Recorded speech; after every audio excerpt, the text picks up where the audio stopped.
Bom dia a todos, na graça e na plenitude do Deus, o nosso Senhor Todo-Poderoso, aquele que reina majestosamente em nossas vidas. As vidas que Ele próprio criou e as vidas que somos nós, que nos apresentamos perante a Sua majestosa presença para engrandecer-lhe o nome. Amém. A mensagem que eu quero trazer hoje para vocês, inicialmente, assim, como uma referência, leiam Gênesis 31. Em nome da religião, pode-se cometer atrocidades.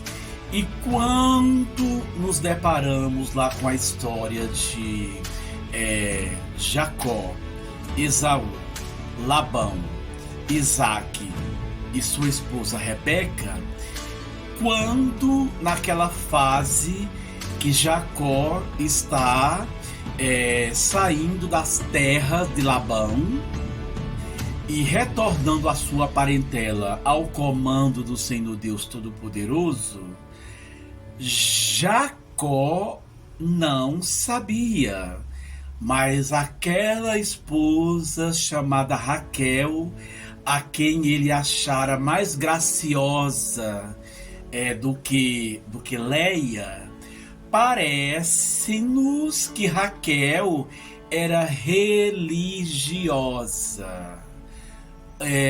Por que essa impressão? Porque quando Jacó está fugindo, porque ele não anunciou a Labão que iria retornar para sua parentela, temendo que Labão não permitisse, que as suas filhas não fossem, que os seus netos não fossem junto com Jacó, a dona Raquel, ela furta as imagens do seu pai Labão. Ou seja, por que ou para que Raquel furta as imagens do seu pai Labão? Certamente para prestar alguma adoração ou para pedir alguma proteção. Muito provavelmente, como elas, Leia e Raquel, ela cresceu vendo seu pai Labão prestando algum tipo de culto àqueles deuses a quem ela furtara. Quando eu digo ela, é Raquel. Certamente ela cresceu e demonstrar algum tipo mais de religiosidade do que a sua irmã Leia. E aí, quando Labão descobre que Jacó fugiu, levando seus netos e suas filhas, ele notou também que algumas de suas imagens foram subtraídas. Ou seja, já se conhece a história lá em Gênesis 31, 32, versículo 32, que lá se declara que Jacó não sabia que a sua esposa Raquel havia furtado algumas imagens do seu sogro. E aí, quando Labão ele vai em busca de Leia, em busca de Raquel e de seus netos, ele vai literalmente ali na cola de Jacó. Quando Jacó ele se defronta com Labão, Labão também questiona, e também vocês fugiram levando algumas imagens minhas. E aí, a posterior, se descobre que Raquel havia furtado as imagens do seu pai Labão. A reflexão é no sentido de que, se Raquel era mais religiosa do que a Leia, em nome dessa religiosidade, Raquel cometeu furto. E esse furto poderia até ser chamado de um furto de confiança, porque Raquel sabia exatamente onde o seu pai guardava suas imagens, os seus deuses, e certamente ela tinha acesso àquele local. Ou seja, Labão, ele jamais imaginaria que alguma de suas filhas algum dia fosse cometer algum furto em seu desfavor. E quem cometeu o furto foi justamente Raquel, a quem Jacó achara mais graciosa ou mais bonita do que a Leia. E Raquel fez isso que em nome da sua religiosidade.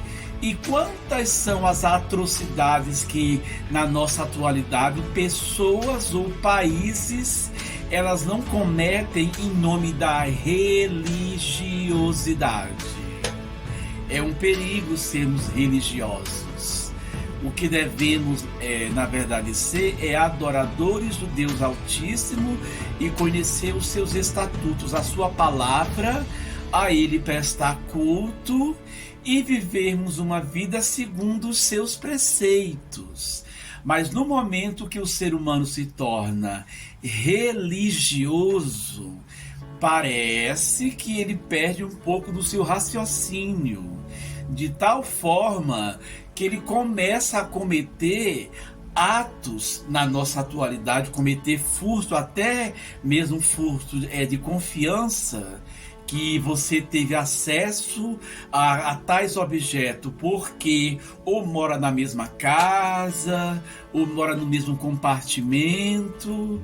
Esse tipo de furto, denominado furto de confiança, comumente quem os comete é pessoas da parentela ou gente que tem muita intimidade com aqueles a quem ela quer cometer os atos ilícitos. E falando-se do furto, ou o furto é até algo simples considerado com as atrocidades que atualmente acontecem em nome da religiosidade. Lá no livro de 2 Reis, no capítulo 17, denota-se lá que Oséias foi um rei que reinou sobre Israel. E Oséias, ele praticava o que era mal perante o Senhor. Oséias e o povo, né? Oséias e o povo a quem ele estava comandando.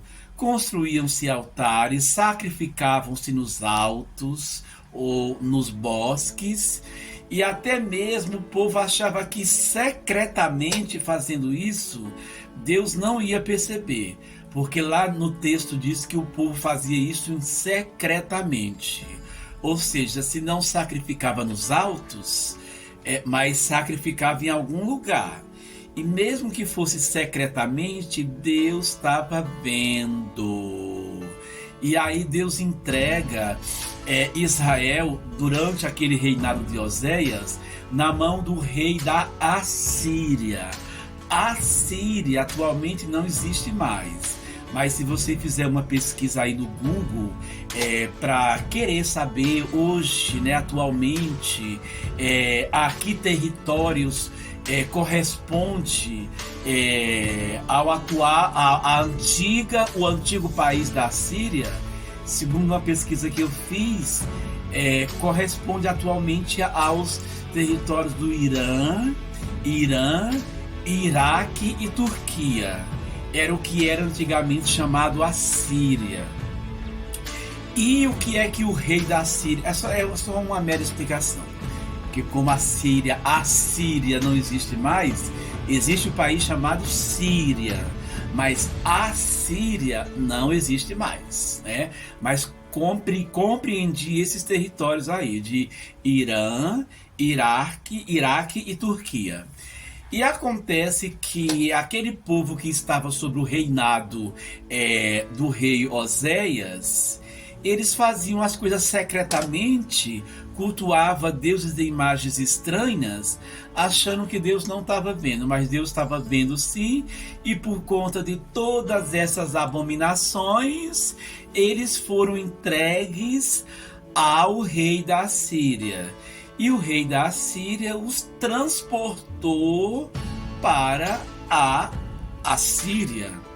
E foi levado muitos povos ali que estavam juntamente com o povo de Israel, porque haviam forasteiros. Haviam forasteiros no meio do povo de Israel. E inclusive tinha um povo chamado Sefabitas. Esses Sefabitas eram um povo que eles matavam crianças para oferecer aos seus deuses Adramaleque e Anameleque. Já falei aqui uma vez também sobre um deus chamado Moloque. Esse povo em específico, os Sefabitas, eles matavam suas crianças e sacrificavam a esses dois deuses, Adramaleque e Anameleque, e faziam isso em nome da religiosidade. E aí eu citei lá o nome da filha de Labão, Raquel, porque o furto que ela cometeu ali das imagens que pertenciam ao seu pai, certamente ela demonstrava certo grau de religiosidade. E daí ela pensou, bom, estamos saindo aqui das terras que eu e o meu pai nós construímos toda a nossa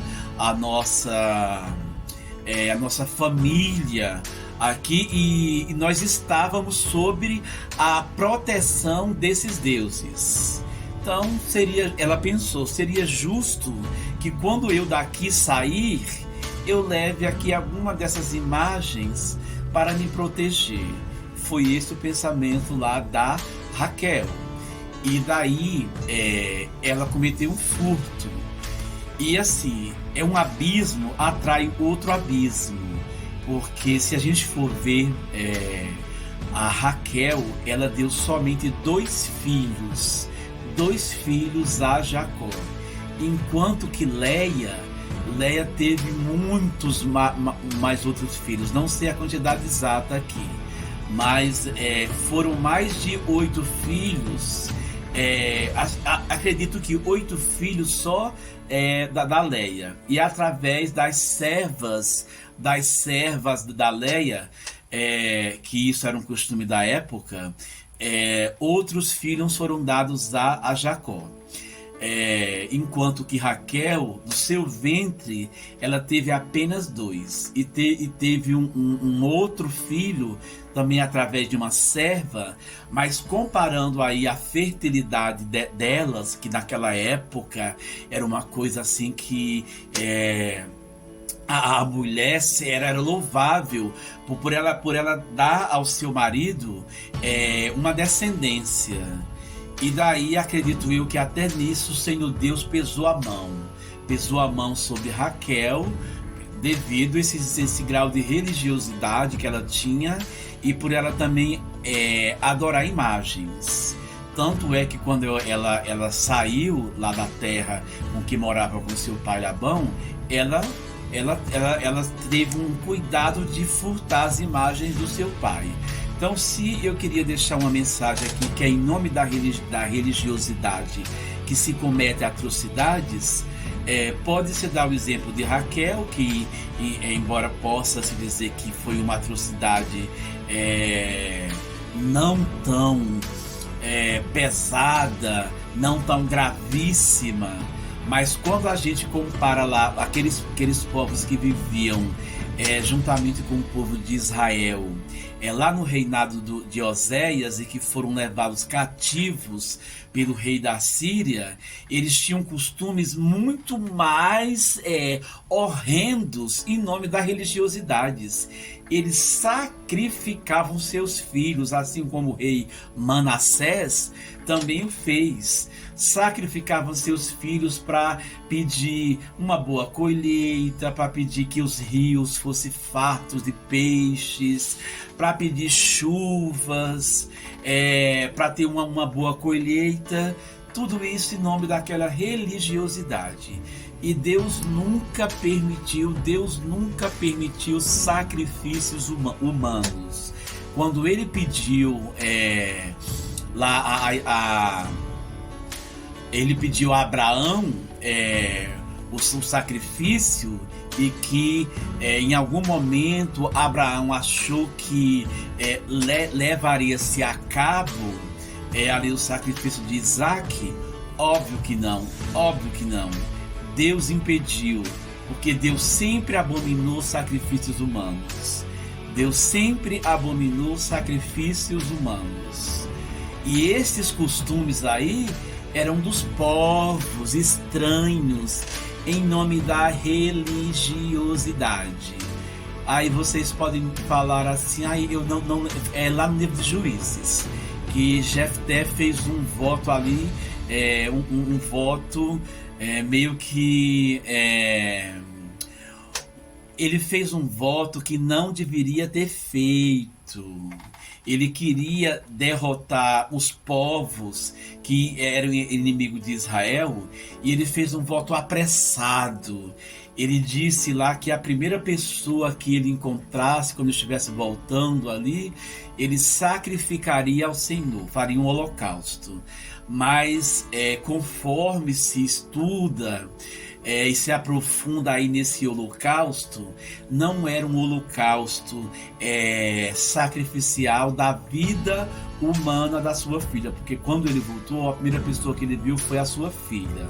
Ali, aquele sacrifício, a questão é que a sua filha, ela foi virgem pelo resto da sua vida, ela foi uma donzela.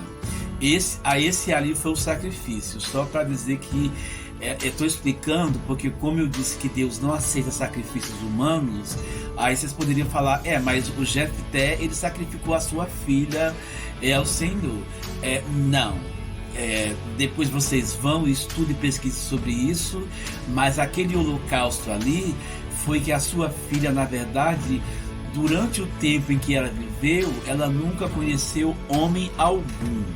Ela simplesmente foi virgem pelo resto da vida. Então esse foi o sacrifício.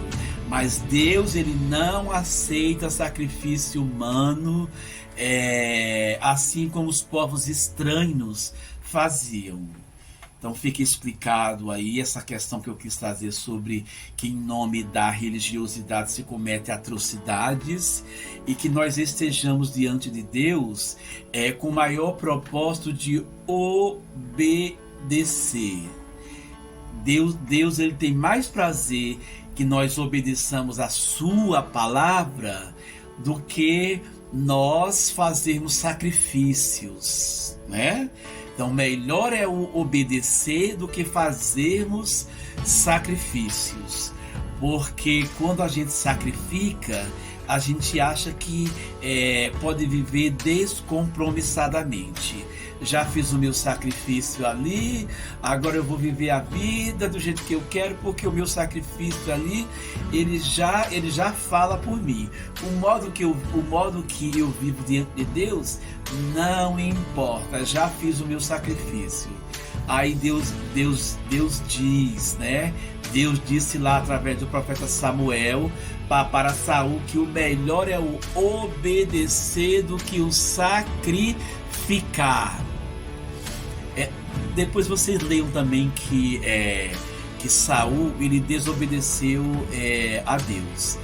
Deus falou através de Samuel que ele não poupasse nada daquele povo que ele estava conquistando, que matasse tudo, ovelha, boi, criança, jovem, adulto.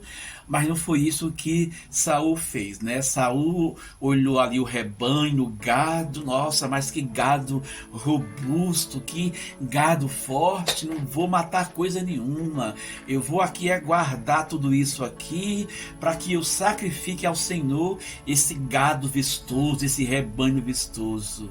E aí é quando Deus ele diz para Samuel que ele não se agrada mais de Saul, que rasgou-lhe o reino, porque Saul estava fazendo o que ele queria e não o que Deus estava mandando. Certamente Saul já estava ali com seu ego inflamado. Ele já estava servindo a ele próprio e não ao Senhor Deus Todo-Poderoso. A mensagem é essa, tá? A mensagem é essa, ficou um pouco longa, 20 minutos e talvez chegue aos 21 minutos, mas não cometamos atrocidades em nome da religiosidade. Não cometamos furtos igual Raquel fez, a filha de Labão. Não sacrifique. Hoje nem pode, né? Hoje não. Isso é um costume antigo. Se isso ocorre, é na clandestinidade que aí determinado grupo sacrifica em crianças para obter riquezas.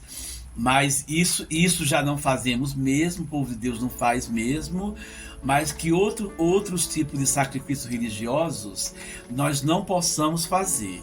Nós estejamos diante do Senhor Deus dos Exércitos com o coração apto e pronto para lhe obedecer. Deus não tem prazer em holocaustos e em sacrifícios. Ele se apraz que nós o obedeçamos. E o maior sacrifício na cruz, Jesus já fez, né? Jesus já fez, o véu rasgou, ele entregou na mão de Deus o seu Espírito, e aí nós fomos redimidos.